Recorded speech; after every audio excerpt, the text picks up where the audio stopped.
Hello students. आज हम concept of ideal gases and gas laws के बारे में थोड़ा सा डिस्कशन करेंगे।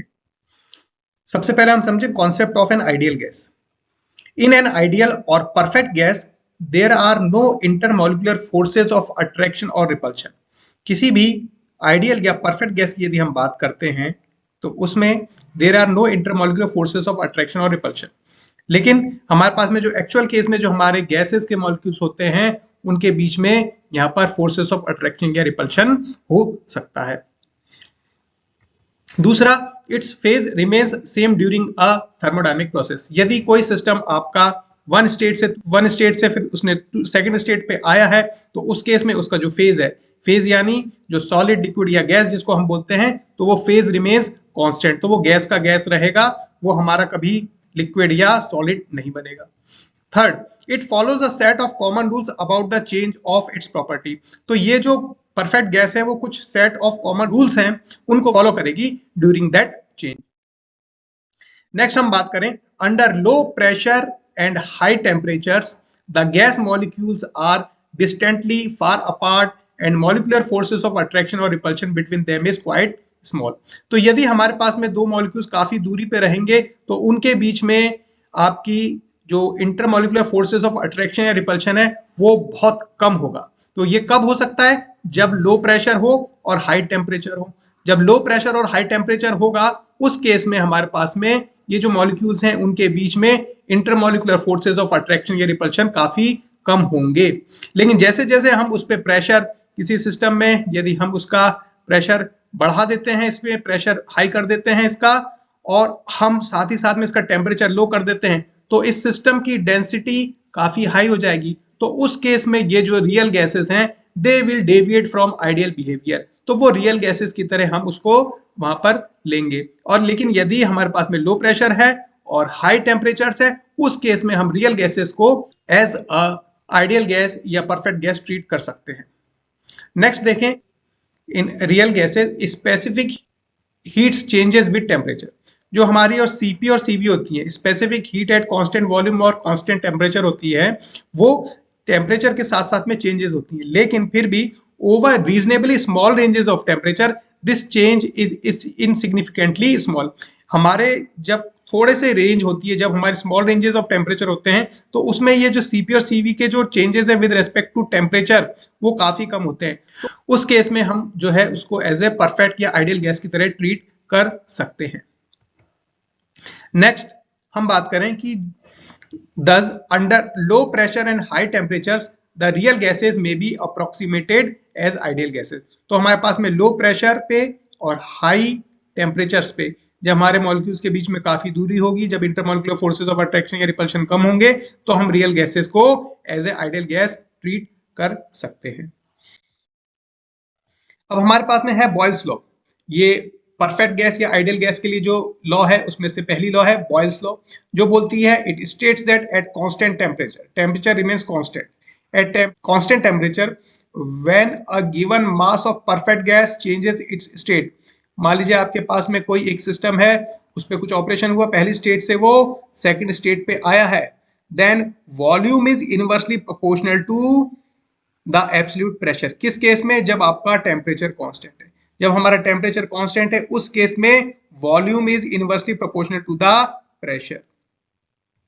तो हमारे पास में volume is inversely proportional to the pressure, या volume equals to constant by P, या हम बोल सकते हैं PV is a constant. P की यहां पर अपन मल्टीप्लाई कर दें तो पीवी इज अ कांस्टेंट, और दोनों स्टेट्स के लिए अपन बात करें तो P1 V1 equals to P2 V2 will be that is equals to a constant.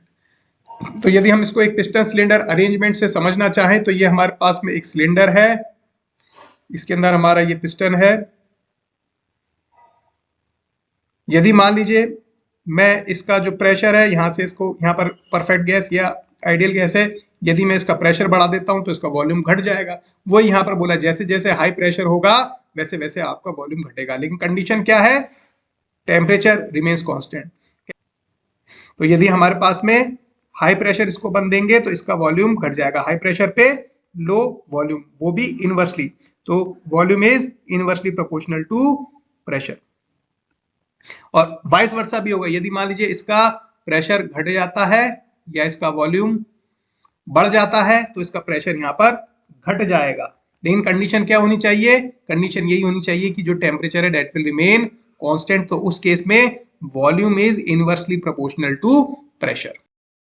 Next हम बात करें, ये जो हमारे पास में बॉयल्स लॉ का पीवी प्लॉट है प्रेशर और वॉल्यूम के बीच का, ये कांस्टेंट टेम्परेचर की लाइन है। मान लीजिए अपन पहले ये वाली को बात करें, इस वाले की बात करें तो ये है T1 टेम्परेचर पे एक आइसोथर्म। आइसोथर्म मतलब जिसमें टेम्परेचर कांस्टेंट है, जिसमें आपका टेम्परेचर रिमेंस कांस्टेंट। तो प्रेशर और वॉल्यूम के बीच में हमारे पास में जो आता है वो curve that is called as the hyperbolic curve. ये T2 प्रेशर टेम्परेचर के लिए, ये है T3 टेम्परेचर के लिए, और T1 is least temperature, T3 is the highest temperature. तो जैसे जैसे टेम्परेचर बढ़ाएंगे तो ये आपका कर्व ऊपर की तरफ में जाता जाएगा।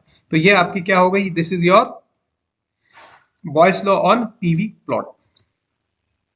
फिर हम बात करें, Boyle's law primarily holds true either at very low pressure और एट मॉडरेटली हाई टेम्परेचर। जो अभी हमने बात करी कि बॉयल्स लॉ कहां पर आपकी होल्ड करती है ट्रू, जब हम पास में लो प्रेशर हो और हाई टेम्परेचर हो। लो प्रेशर और हाई टेम्परेचर पे अपन बॉयल्स लॉ को अपन यूज कर सकते हैं। नेक्स्ट है आपका चार्ल्स लॉ। तो चार्ल्स लॉ आपका स्टेट्स करती है, it states eight constant pressure when a given mass of perfect gas changes its state, its volume is directly proportional to its absolute temperature। यदि आपके पास में कांस्टेंट प्रेशर है और आपके पास में कोई एक सिस्टम है, लेट अस से यहाँ पर परफेक्ट गैस है, पिस्टन सिलेंडर अरेंजमेंट है, देन उस केस में यदि आपके पास में इसका कांस्टेंट प्रेशर है और यहाँ पर गिवन मास दे रखा है परफेक्ट गैस का या आइडियल गैस का, उस केस में यदि आपका वन स्टेट से टू स्टेट पे ये चेंज होता है, it's volume is directly proportional to the absolute. यदि मैं इसको मान लीजिए हीट अप दे देता हूं, मैं इसको हीट देता हूं और मान लीजिए इसका, मैं इसको यहाँ पर आपका यही सिस्टम है, पिस्टन सिलेंडर अरेंजमेंट है, यदि मैं इसको हीट देता हूं तो हीट देने पे यहाँ पर इसका वॉल्यूम बढ़ेगा। वॉल्यूम कब बढ़ेगा? जब टेम्परेचर बढ़ेगा। तो वॉल्यूम किसके डायरेक्टली प्रोपोर्शनल है? Volume is proportional to the absolute temperature. यदि मैं इसको हीट दूंगा तो इसका टेम्परेचर बढ़ेगा और टेम्परेचर बढ़ने से इसका वॉल्यूम भी बढ़ जाएगा। लेकिन मेरे पास में क्या है? It should have constant pressure. तो हमारे पास में क्या होगा? Volume is directly proportional to T. कब होगा? किस कंडीशन में होगा? At constant pressure. या अपन बोल सकते हैं volume is C into T या V by T equal to C। और दोनों स्टेट्स के लिए यदि अपन बात करें, ये वन स्टेट है, ये टू स्टेट है, दोनों स्टेट्स की बात करें तो V1 bye T1 equal to V2 bye T2। तो ये हो गई हमारी Charles law. This is our Charles law. Next है ये हमारा चार्ल्स लॉ का VT प्लॉट।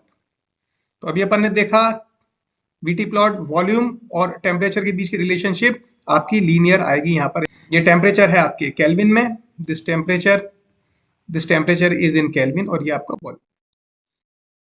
नेक्स्ट बात करें अपन गे-लुसैक्स लॉ के बारे में। तो हमारी गे-लुसैक्स लॉ क्या बोलती है? Gay-Lussac's law states that at constant volume, यदि मेरे पास में कांस्टेंट वॉल्यूम है, उस केस में जो मेरे पास में given mass of perfect gas है और उसकी यदि स्टेट चेंज होती है, then its pressure is directly proportional to its absolute temperature. So it states that at constant volume, when a given mass of perfect gas changes its state, its pressure is directly proportional to its absolute temperature. तो यहाँ पर मैं बोल सकता हूँ pressure is directly proportional to temperature। किस case में? जिस केस में मेरा constant volume होगा। तो मान लीजिए मेरे पास में यहाँ पर एक पिस्टन सिलेंडर अरेंजमेंट है और मैं यहाँ पर, ये मेरे पास में पिस्टन है और ये यहाँ पर सिलेंडर है और यहाँ पर परफेक्ट गैस है, और यदि मैं इसको स्टॉपर से रोक देता हूं तो इसका वॉल्यूम कांस्टेंट हो जाएगा। यदि वॉल्यूम कांस्टेंट हो जाता है तो मान लीजिए मैं इसके अंदर मैं हीट करता जाता हूं, इसको मैं हीट देता जाता हूं, तो क्या होगा? इसका जो आपका प्रेशर है इसके अंदर हाई प्रेशर हो जाएगा, इसके अंदर हो जाएगा हाई प्रेशर। यदि मैं इसका हीट देता जाऊंगा तो इसका टेम्परेचर बढ़ेगा, टेम्परेचर बढ़ने से यहाँ पर आपका जो प्रेशर है, प्रेशर वो हाई होता जाएगा। प्रेशर जो है that is directly proportional to temperature. कौन सा टेम्परेचर? Absolute temperature. तो pressure is directly proportional to absolute temperature. किस केस में? जिस केस में आपका कांस्टेंट वॉल्यूम है। या P इक्वल टू CT या P by T equal to C। इसको अपन दोनों स्टेट्स के लिए कैसे लगा सकते हैं? P1 by T1 equal to P2 by T2। Next हम बात करें characteristic gas equation. Characteristic gas equation या equation of state of an ideal gas. बिल्कुल सिंपल है, जो आपने the characteristic gas equation illustrates the correlation between pressure, volume and temperature and is formulated by applying Boyle's law and Charles law to an ideal gas undergoing a state change. तो हम Boyle's law और Charles law की सहायता से एक equation जो बनाएंगे ideal gas की, जिसको अपन बोलते हैं कैरेक्टरिस्टिक गैस इक्वेशन। तो हमारे पास में आ जाता है PV इक्वल्स टू RT। तो हमने यहाँ पर ये मान के चला है कि जो आपका सिस्टम है उसके अंदर 1 kg का मास है। यदि 1 kg का मास है तो अपन यहाँ पर जो V ले रहे हैं ये स्मॉल v ले रहे हैं, that is the specific volume. और यदि मैं इसमें मास मल्टीप्लाई कर देता हूं तो ये टोटल वॉल्यूम हो जाएगा, then it will become PV equals to MRT। तो this is my characteristic gas equation या equation of state of an ideal gas. Please like the video, subscribe the channel and share it with friends. दोस्तों में share करें ताकि उनकी भी ज्ञान में वर्धन हो। Thank you.